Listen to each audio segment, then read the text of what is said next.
There's enormous evidence that that's where this began. We've said from the beginning that this was a virus that originated in Wuhan, China. We took a lot of grief for that from the outset, but I think the whole world can see now.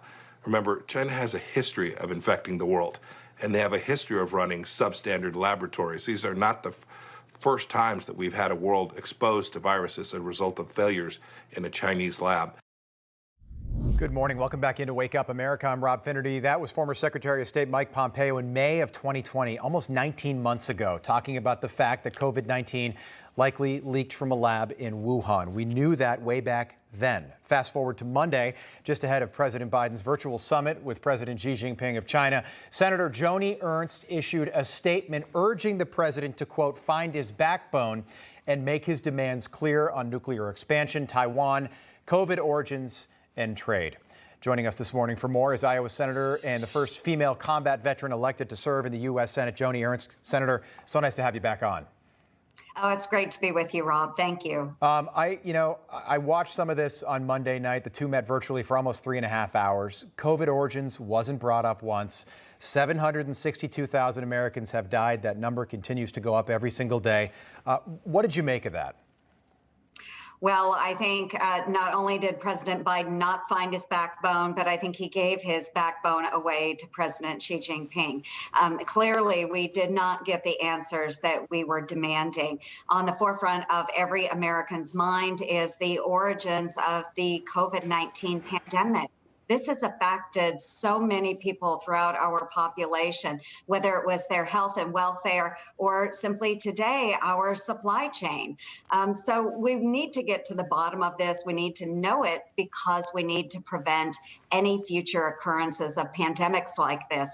The president didn't even push to get the answers we need. Issues were not addressed. And again, the president really needs to start standing up for the United States rather than giving away the farm to China. Yeah, so much happened sort of between the lines. President Xi, in his opening statement through a translator, referred to President Biden as his old friend. Jen Psaki said that they are not old friends. I thought that was, the president of China trolling the American president. But, to your point about the backbone, almost 800,000 Americans have died of COVID.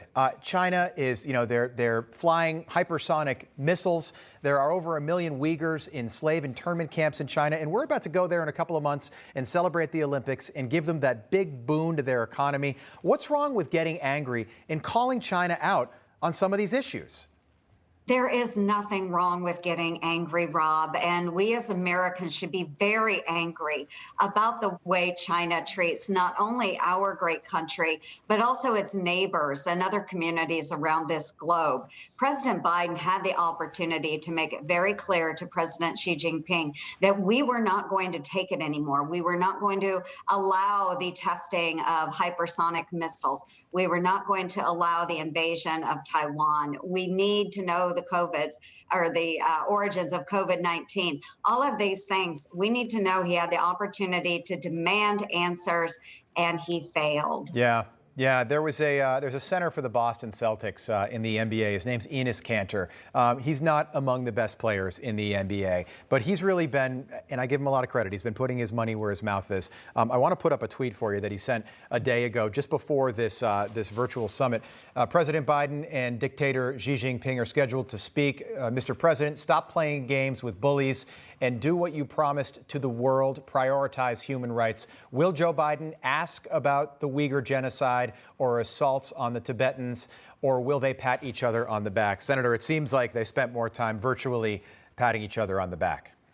Yeah, absolutely. And I understand that countries need to have dialogues. Our leaders need to communicate. But to just simply shake hands and make nice of everything, that's simply not the way it is with communist China. We know that they're a nefarious actor. We need to push back against them. Many of our allied nations and other countries around the world look to the United States for leadership Joe Biden is failing in all aspects of this, and we will no longer be the partner of choice if we continue down this Biden administration path.